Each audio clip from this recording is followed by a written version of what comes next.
Assalamualaikum warahmatullahi wabarakatuh.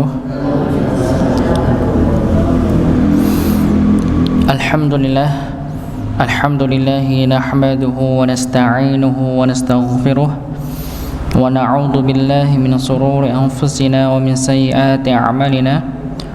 Man yahdihillahu fala mudilla lahu wa man yudlil fala hadiya lahu. أشهد أن لا إله إلا الله وحده لا شريك له وأشهد أن محمدا عبده ورسوله. قال الله تعالى في كتابه الكريم: أعوذ بالله من الشيطان الرجيم. يا أيها الذين آمنوا اتقوا الله حق تقاته ولا تموتن إلا وأنتم مسلمون. وقال النبي صلى الله عليه وسلم: khairukum man ta'allama al-Qur'ana wa 'allama. Alhamdulillah, kita bersyukur pada Allah Subhanahu wa taala yang masih memberikan kita kesehatan dan masih memberikan kita kesempatan pada malam hari ini sehingga kita bisa melanjutkan kembali pembelajaran kita sampai pada surat Al-Ghasyiyah yang sebelumnya kita sampai pada ayat yang kedua. Tapi mari kita awali pertemuan ini dengan membaca Al-Fatihah. Kita mulai dari ta'awudz. أعوذ بالله من الشيطان الرجيم. بسم الله الرحمن الرحيم. الحمد لله رب العالمين. الرحمن الرحيم. مالك يوم الدين. إياك نعبد وإياك نستعين. اهدنا الصراط المستقيم. صراط الذين أنعمت عليهم غير المغضوب عليهم ولا الضالين.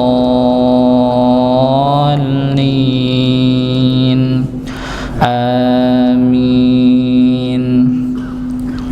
Ya, nanti saya baca nih, silakan untuk ditirukan.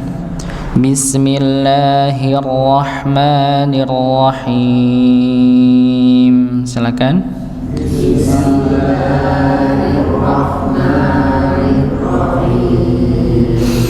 Hal ataka hadithul ghashiyah.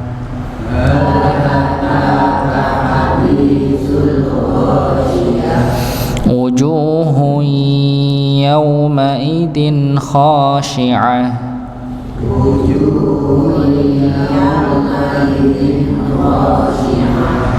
Ya. Berikutnya kita masuk pada ayat yang ketiga. Ya, Allah Subhanahu wa taala berfirman: Amilatun nasibah. Silakan.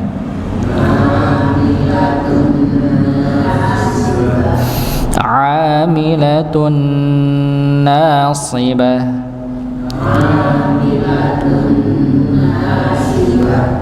Ya, pada ayat yang ketiga kita temukan huruf ain di sini dipanjangkan dua harakat. Okay. Sebagaimana yang pernah kita sampaikan, ya, di situ ada alif sebelumnya bertemu dengan fathah, maka dipanjangkan dua harakat. Amilatun, ya. Dan kita sampaikan juga huruf ain, ya. Huruf ain maka ditekan karena tepatnya di tenggorokan bagian tengah. Bukan nah, ini hamzah. Ya, sedangkan huruf ain ditekan bagian tengah tenggorokan. Nah, di situ ada katup tenggorokan yang mendorong pada dinding tenggorokan. Temannya huruf ha. Ya, jadi ha dan itu satu tempat, yaitu tenggorokan bagian tengah. Ha. Ya, nanti kalau mau mengetahui sifatnya maka kita ubah menjadi sukun. Misalnya hamzah ketemu dengan huruf ain sukun. Nah, ha juga sama. aha disukunkan atau dengan tasydid, ya maka nanti akan terlihat sifatnya pada setiap hurufnya, nggih. Amilatunna, amilatunna. Nah, di sini tanwin pada ta marbuthah pada kata amilatun, nggih, bertemu dengan huruf nun, maka dihukumi sebagai idgham bi gunnah. Nah, ini juga ini sebagaimana kita sampaikan pada ayat yang kedua kemarin, wujuhu yauma idzin, wujuhu yauma. Ya, ini ditahan dulu nggih. Jangan wujuhu yauma idzin, wujuhu yauma idzin. Nah, ini hanya masuk saja, tapi dengungnya tidak ada. Ya, maka didengungkan dengan ditahan. Wujuhu yauma, wujuhu yauma, bukan wujuhu yauma. Nah, ini cuma masuk. Tapi kalau namanya idgham bi gunnah masuk dengan dengung, maka ditahan. Wujuhu yauma idzin. Nah, begitu ya. Nah, sama dengan ayat yang ketiga, amilatunna, amilatunna. Jadi ditahan. Tapi timbul pertanyaan begitu nggih, yang pernah kita sampaikan juga sebelum-sebelumnya.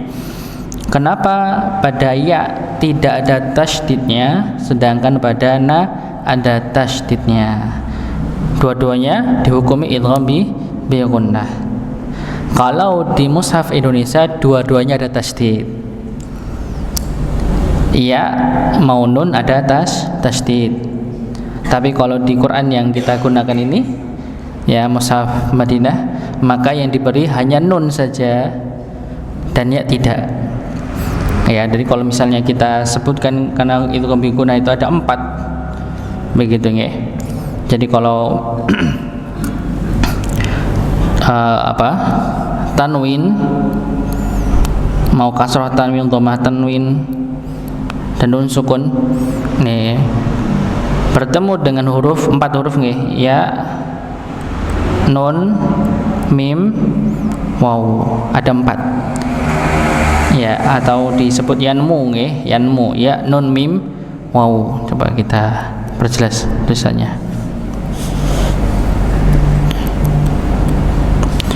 Ya,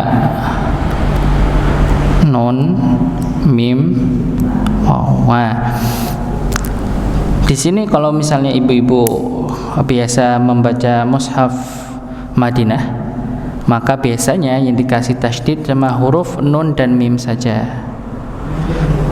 Nih, sedangkan ya dan wawu tidak. Ya, sebagaimana tadi kita wujuhu yauma, wujuhu yauma, ya itu dikasih nggih.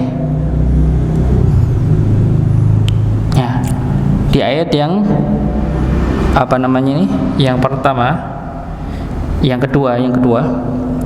Nah, di sini kan kita melihat nggih ada tasydidnya pada huruf nun pada ayat ketiga, sedangkan ayat kedua tidak ada.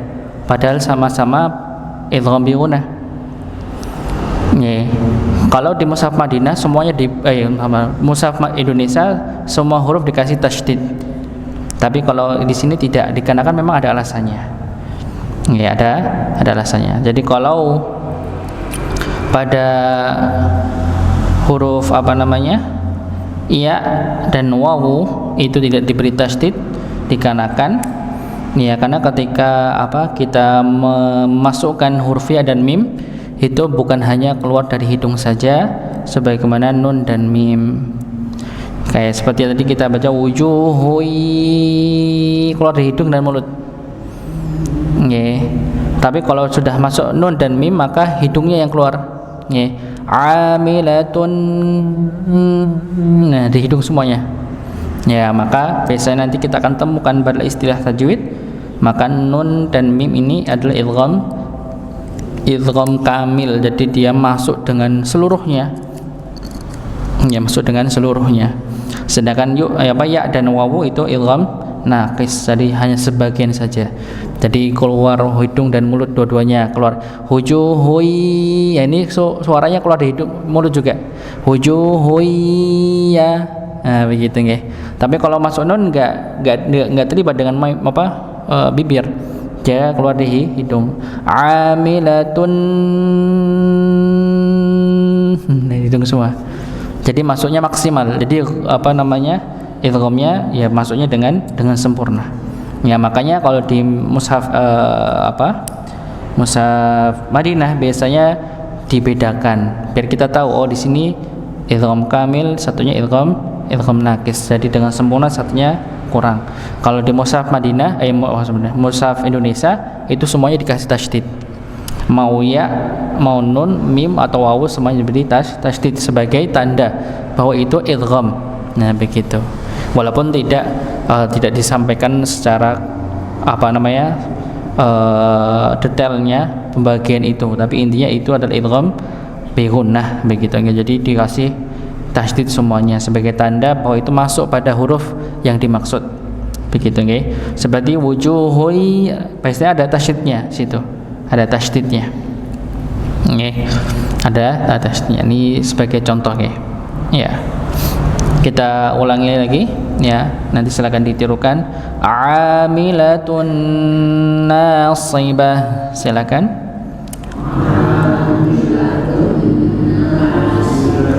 Ya, tadi sudah kita sampaikan yaitu idgham bi gunnah ya, ketika tanwin bertemu dengan huruf nun maka dimasukkan dan didengungkan. Berikutnya nasibatun. Nasi, sonya jangan lupa jangan dibaca seperti huruf sin. Nasiyah, nasibah, nasibah, tapi nasibah, so, huruf so dikasrahkan jadi si, bukan si tapi si. Nasibah, nggih.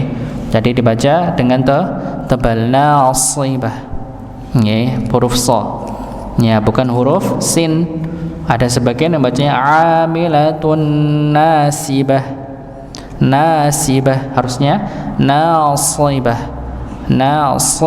bukan nasi nggih. Nah, nasi ya, nanti ikut ke bawah nggih, makan nasi ya di nasi ya. Jadi ditebalkan huruf so-nya, ditebalkan. Ya, berikutnya juga pada pada huruf akhir dengan tak marbuthah maka dibaca nasibah, gitu nggih.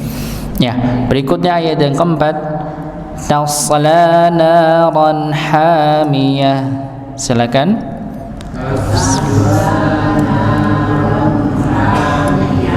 Tasla naran hamiyah.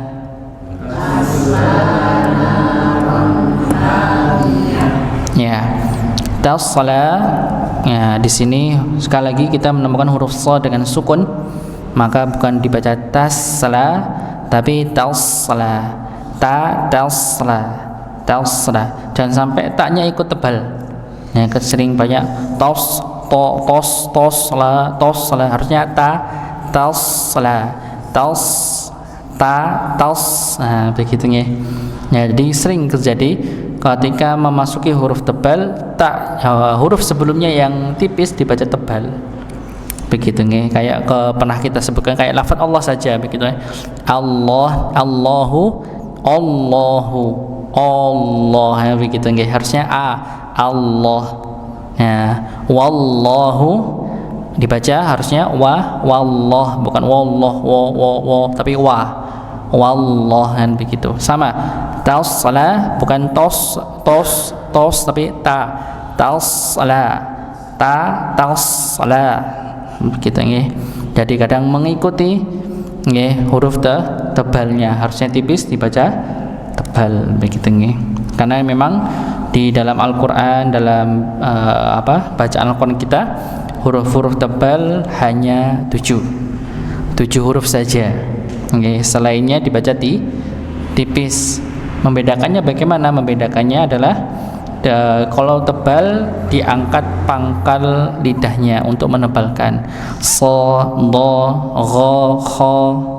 qa, ta, dha, nggih. Gha itu 7 huruf yang dibaca tebal. Selainnya dibaca tipis. Nggih. Kalaupun nanti huruf ra dan huruf lam ini ada beberapa ketentuan yang menjadikan mereka bisa tebal juga. Ini secara khusus nggih. Ya. Tasla naran. Nah, kita temukan lamnya dibaca 2 harakat, nunnya juga dibaca 2 harakat. Tasla naran hamiyah. Naran hamiyah. Ya. Jadi dibaca 2 harakat, ra-nya sebenarnya 2 harakat. Ya, karena dia ada alifnya, tapi dikarenakan dia berbenturan dengan hukum tajwid yaitu idhar, nggih, maka dibaca pendek. Nggih, karena nun sukun di situ. Bertemu dengan ha, tapi tertulisnya tanwin. Ya, karena kami tadi kita sudah sebutkan yaitu hukum nun sukun dan hukum nun sukun dan tanwin. Ya. Jadi kalau hukum tanwin nun sukun itu kan berkaitan dengan nun sukun berkaitan dengan tanwin. Jadi kalau misalnya tanwin atau nun sukun bertemu dengan huruf ha, kha, ha, hamzah, ya, dan ain, dan apa lagi? Ghain, ya, maka dibaca idhar.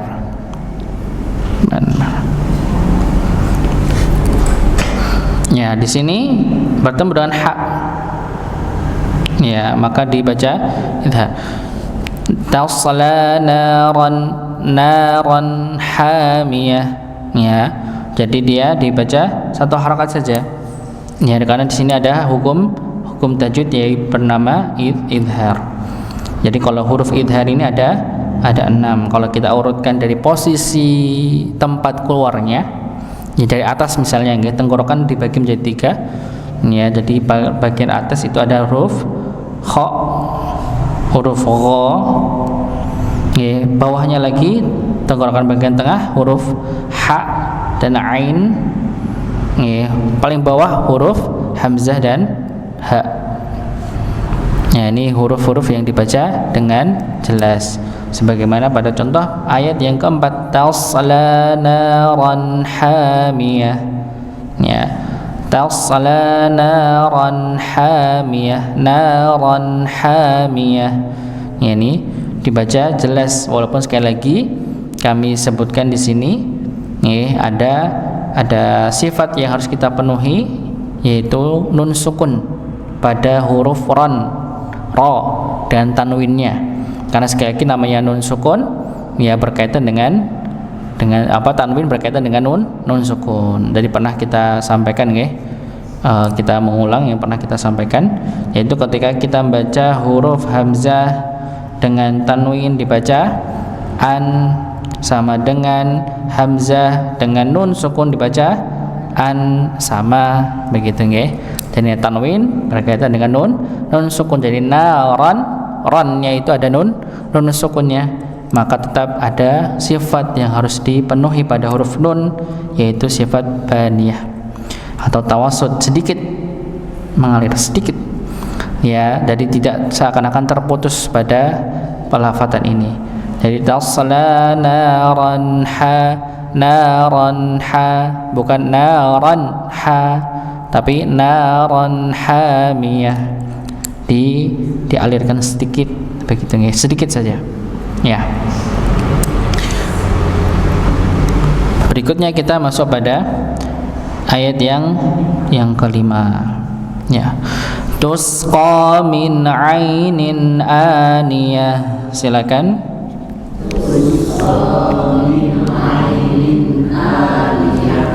Tusqa min ainin aniyah.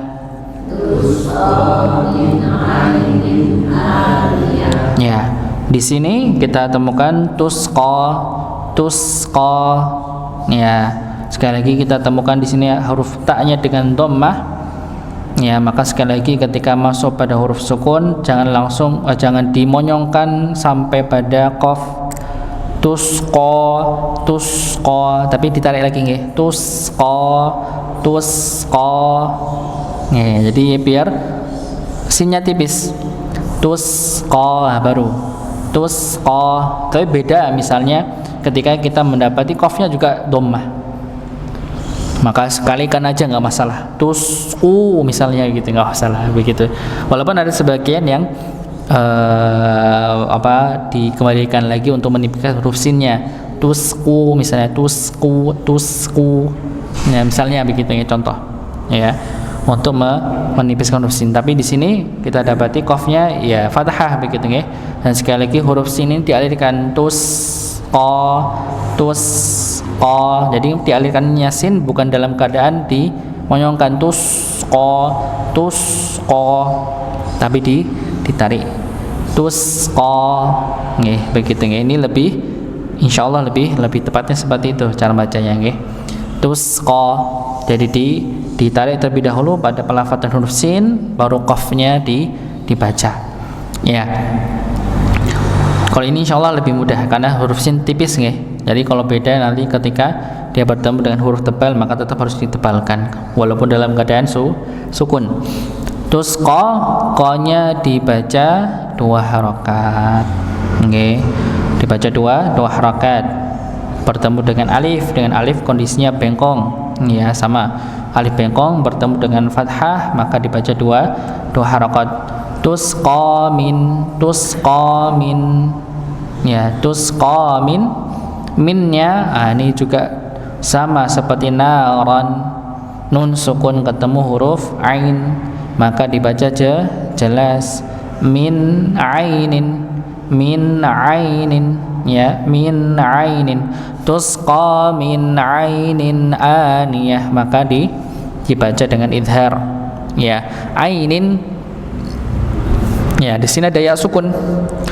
Tapi sebelumnya bertemu bukan pada pasangannya yaitu kasrah tapi bertemu dengan fathah. Maka dibaca dengan lembut. Lin, harful lin. Maka dibaca dengan lembut. Min ainin. Min ainin.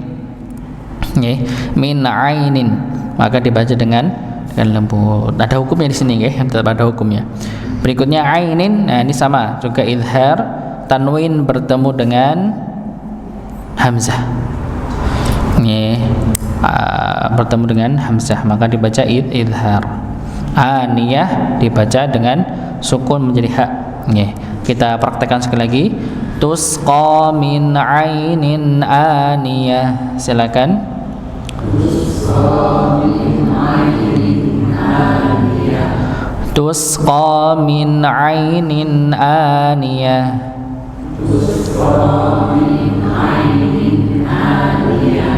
Ya, jadi ketika baca huruf tak marbutah ketika sukun maka nampak haknya nggih. Tusqa min ainin aniyah. Ya, aniyah. Ya, sama hamiyah. Bukan hamiyah aniyah tapi aniyah. Ya, begitu. Haknya terlihat.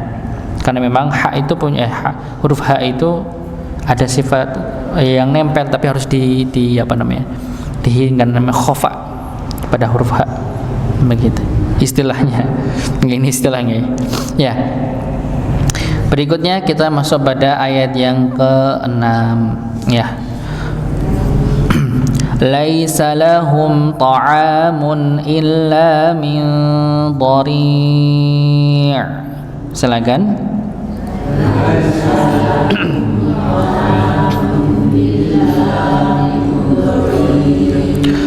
Laisa lahum ta'amun illa min dhari'.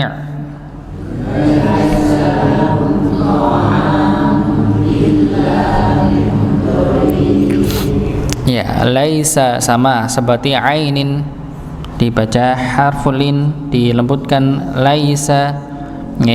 Laisa lahum ta'amun. Nah, ini ada hukum mim sukun. Kalau tadi kita bahas adalah nun sukun, di sini ada hukum mim sukun. Jadi kalau hukum mim sukun bertemu selain dari mim dan ba maka dibaca izhar. Izhar syafawi. Ya, jadi ini berbeda. Jadi sekali lagi untuk hukum hukum tajwid ini hanya mengenai nun sukun dan mim sukun. Dikit cuman, Bu. Dikit saja. Cuma cabangnya itu yang kadang banyak. Ya, tapi dikit. Jadi kalau bahasa Arab juga sama. Bahasa Arab itu cuma dibahas 3 aja. Isim, fiil, huruf. Tapi cabangnya itu ya. Ya, jadi yang dibahas cuma dikit sebenarnya. Cuma kadang cabangnya itu yang banyak. Ya. Jadi ya ketika ya mim sukun, kalau ini kan mim sukun ya, kalau bertemu selain huruf mim dan ba selain daripada hurufnya maka dibaca jelas ya. Dibaca jelas.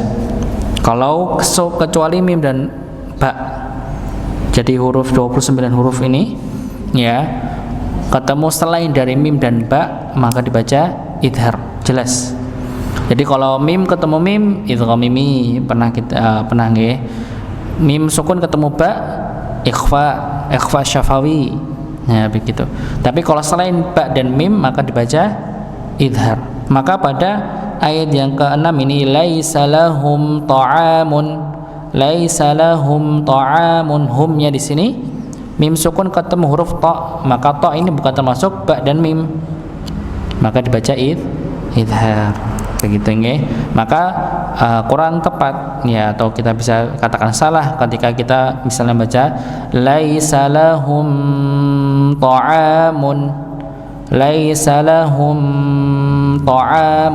ini termasuk kesalahan begitu nggih, karena dia mendukungkan pada huruf yang harusnya dibaca jelas.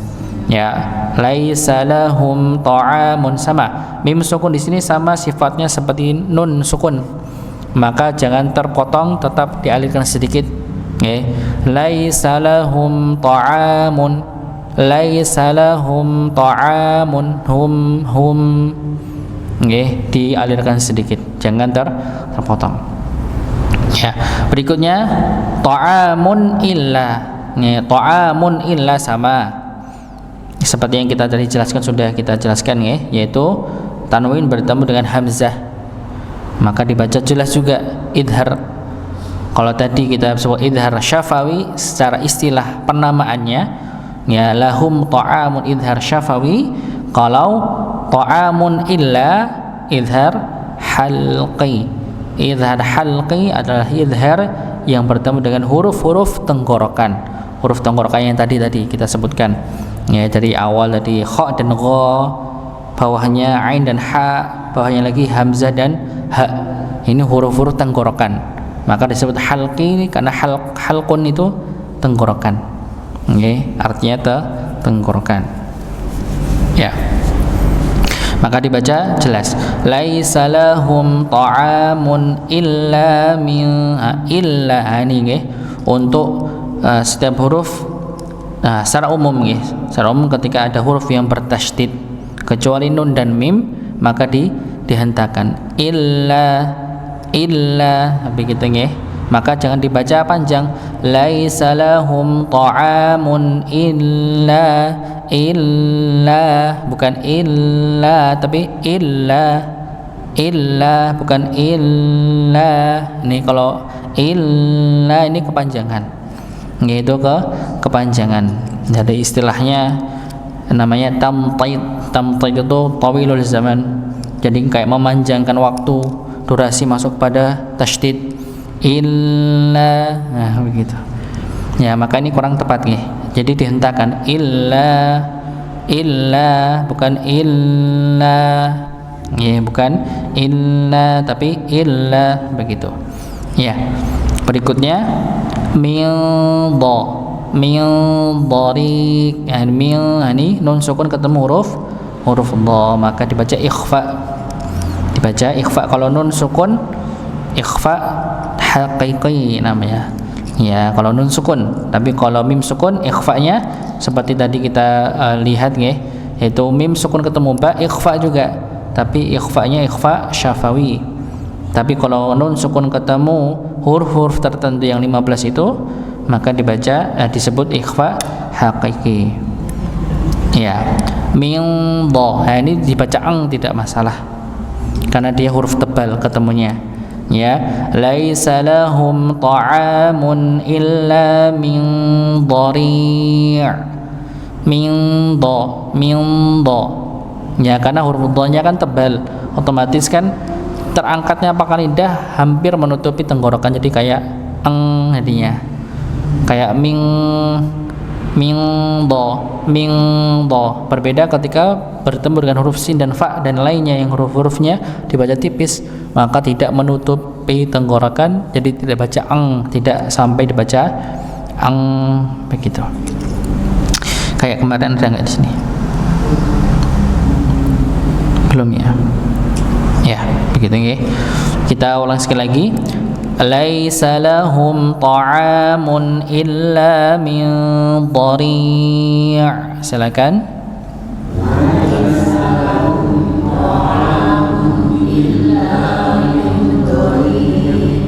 Ya, min dhari'. Ya, ain ya. Min dhari'. Jadi dipanjangkan ya, sebagaimana kita pernah jelaskan juga ya, ketika huruf mad alif ya nun alif ya sukun atau wawu sukun bertemu dengan sukun. Ya sukun ketemu dengan sukun. Ya sukun apa enaknya sebutnya?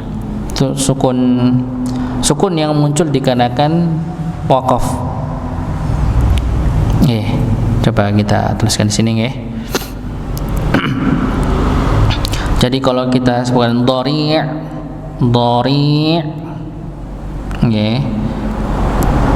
dengan ya sukun, karena ya sukun ini termasuk huruf mad.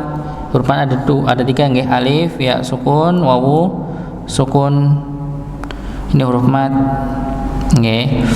Nah, di sini kan dhari'in karena waqaf berhenti, maka otomatis bukan dibaca dhari'in, tapi dibaca dhari' dengan sukun. Maka hilanglah sukun di sini. Sukun hilangnya. Apa namanya? Tanwin. Tanwinnya hilang. Jadi sukun. Nah, sukun ini disebut sukun arid namanya.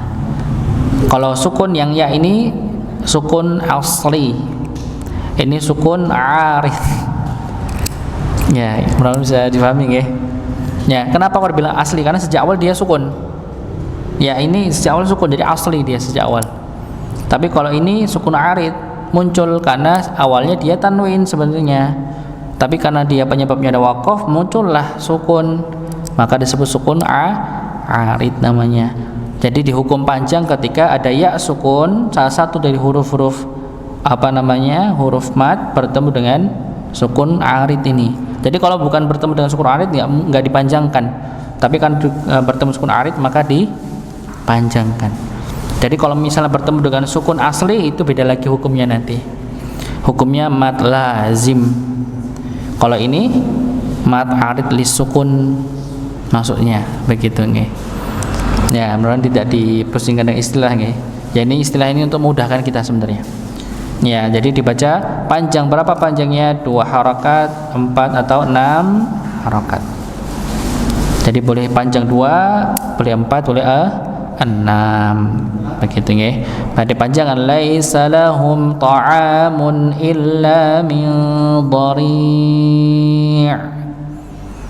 Ya, boleh 2, 4 atau 6, tidak lebih daripada itu. Maka jangan sampai panjang sekali. Illa min dhari'. Nah, ini kepanjangan. Untuk baca Quran aja sudah. Yang khusus untuk baca Quran maka dibatasi sampai 6, tidak lebih daripada itu. Nih, mau meriwayat manapun. Mau riwayat manapun setahu saya dibaca maksimal 6. Tapi kok adzan kok panjang banget adzan. Beda adzan sama baca Quran. Quran walaupun ada sebagian di mazhab Syafi'i kalau adzan maksimal 14 harakat. Maksimal ini mazhab Syafi'i. Tapi kalau mazhab lainnya tidak dibatasi mau panjang Allahu Akbar Allahu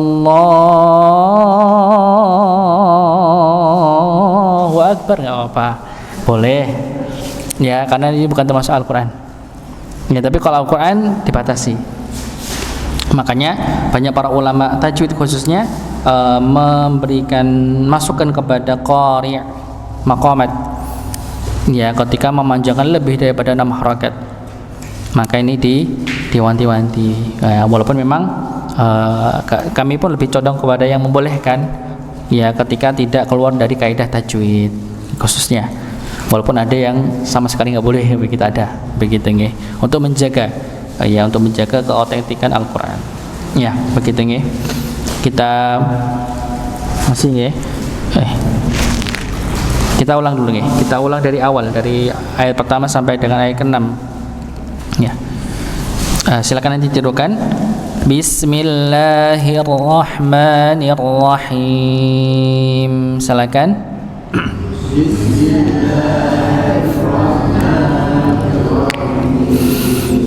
Hal ataka hadithul ghashiyah.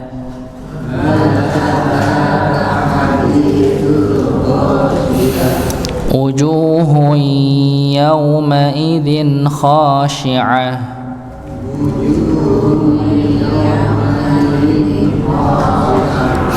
Amilatun nasibah. Tasla naran hamiyah.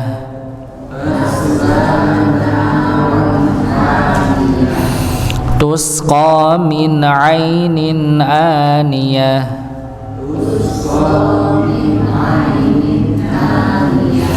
Laisa lahum ta'amun illa min dhari'.